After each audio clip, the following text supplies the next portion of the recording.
Hello everyone, I am doctor Apala Mishra और मेरी rank 9 आई थी यूपीएससी 2020 एग्जाम में। और अभी मैं आपसे बताऊंगी कि एग्जाम क्लियर करने के बाद क्या होता है।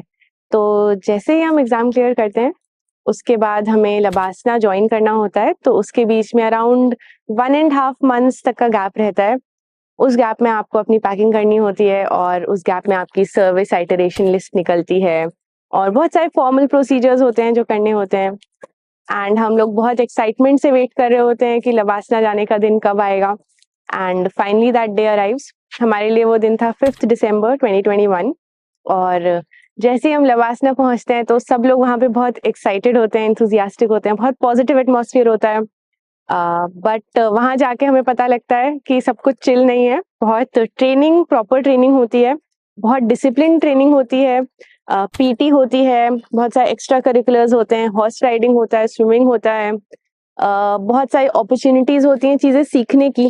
फॉर एग्जाम्पल पेंटिंग हो गया, डांस हो गया, स्पोर्ट्स एक्टिविटीज बहुत सारी होती हैं।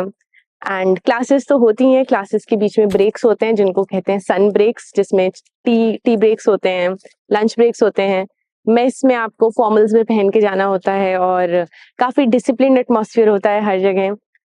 फिर बहुत सारे अटैचमेंट्स भी होते हैं। जैसे सबसे पहले विलेज विजिट होता है जिसमें हमें अलग अलग डिस्ट्रिक्ट्स में, विलेजेस में जाना होता है और वहाँ कैसे काम चल रहा है वो सीखना होता है। कैसे एडमिनिस्ट्रेशन कैसे डिस्ट्रिक्ट लेवल पे वर्क कर रहा है, कैसे विलेज लेवल पे वर्क कर रहा है, वो सीखते हैं। तो that is very interesting. Apart from that हमारा एक हिमालयन ट्रैक होता है जिसमें फॉर 10 days कंटिन्यूअसली हमें ट्रैक करना होता है। एंड हमारी केस में बहुत स्नो थी, सो उन स्नोई एरियाज में सब लोग साथ में ट्रैकिंग करते हैं, जो कि टफ होता है बट उतना ही इंजॉयबल भी होता है क्योंकि आप अपने फ्रेंड्स के साथ रहते हैं। And the sense of achievement at the end of it. And one more important highlight is the India day. India day में हम सब ग्रुप्स में होते हैं अलग अलग रीजन्स के, एंड हमें उस रीजन के हिसाब से ड्रेसअप करके उस रीजन को रिप्रेजेंट करना होता है। कल्चरल प्रोग्राम्स होते हैं।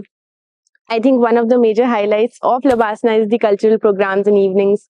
बहुत सारे इवेंट्स होते हैं, बहुत सारे एक्टिविटीज होते रहते हैं, पूरे time you are mostly occupied. But it is also very, ऐसा भी है कि लोगों को लगता है कि आपने यूपीएससी एग्जाम दे दिया तो सब खत्म, बट लबासना में भी एग्जाम्स होते हैं एंड एमसीक्यू बेस्ड एग्जाम्स भी होते हैं, एक दो रिटन एग्जाम्स भी होते हैं।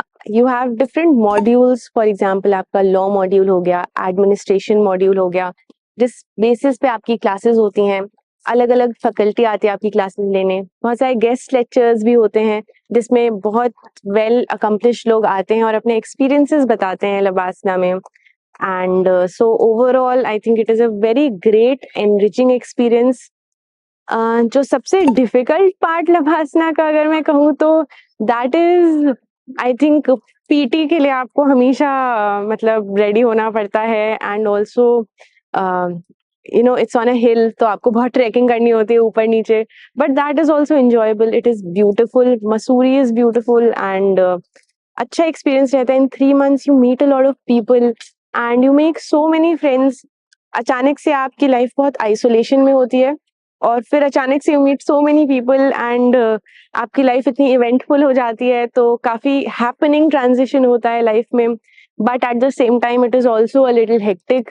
आप पूरे time you are less on sleep and सब लोग इतना खुश भी रहते हैं, हाई ऑन एड्रेनलिन। तो एक तरह से काफी वो 3 months कैसे बीत जाते हैं वो पता ही नहीं लगता है बिल्कुल भी।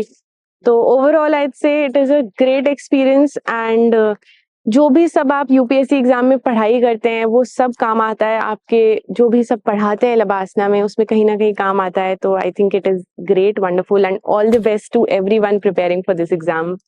सो लबासना के ये very happening and very eventful 3 months के बाद फाइनली हम लोग सब लोग जाते हैं अपनी पेरेंट अकेडमीज में। And that farewell is a little teary क्योंकि हम अपने सारे फ्रेंड्स को गुड बाय बोल रहे होते हैं जो सब कंट्री के अलग अलग अकेडमीज में, अलग अलग एरियाज में जा रहे होते हैं। कमिंग हियर लाइक एफएसआई, जो फॉरेन सर्विस इंस्टीट्यूट है, Sushma Swaraj institute of foreign service, वो दिल्ली में लोकेटेड है।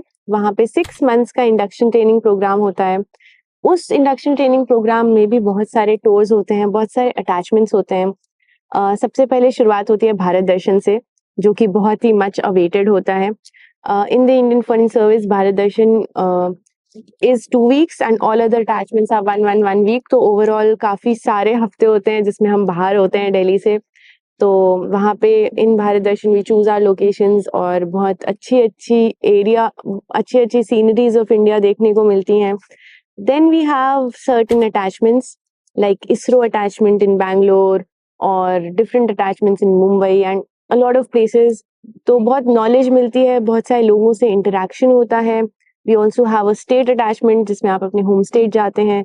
तो overall it is a lot of travelling and it is a lot of fun. And इसी बीच हमें अपनी लैंग्वेजेस चूज करनी होती हैं. हमारी लैंग्वेजेस अलॉट होती हैं on the basis of our preference and rank. तो लैंग्वेजेस अलॉट जब हो जाती हैं तो उसके बाद आपको अपनी कंट्री में जाना होता है जहाँ पे वो लैंग्वेज सीखने आप जाते हैं एज अ लैंग्वेज ट्रेनी. तो अगर आपकी लैंग्वेज फ्रेंच है तो आपको जाना होगा फ्रांस. अगर आपकी लैंग्वेज जर्मन है तो आपको जाना होगा Germany. And if it's Spanish then you have to go to Spain. Likewise, everyone gets divided into different cohorts of languages. ये languages हर साल वेरी करती हैं, डिपेंड करता है कि उस साल कितनी वैकेंसीज हैं किस लैंग्वेज में. यूजुअली 5 UN लैंग्वेजेस तो रहती हैं, एडिशनल टू दैट और लैंग्वेजेस भी इंक्लूड हो सकती हैं. So then after that, after 6 months हमारा 2 months मिनिस्ट्री में अटैचमेंट होता है जिसमें हम डेस्क जॉब करते हैं, जिसमें हम फाइलिंग वर्क करते हैं. And then we get a little amount of preparation leave जिसमें हम पैकिंग करते हैं अपनी. And then off we go to our different destinations. और फिर आगे का experience I think I'll share after 1 year. Hobbies की बात की जाए तो LBSNAA gives you a lot of opportunities to pursue your hobbies also.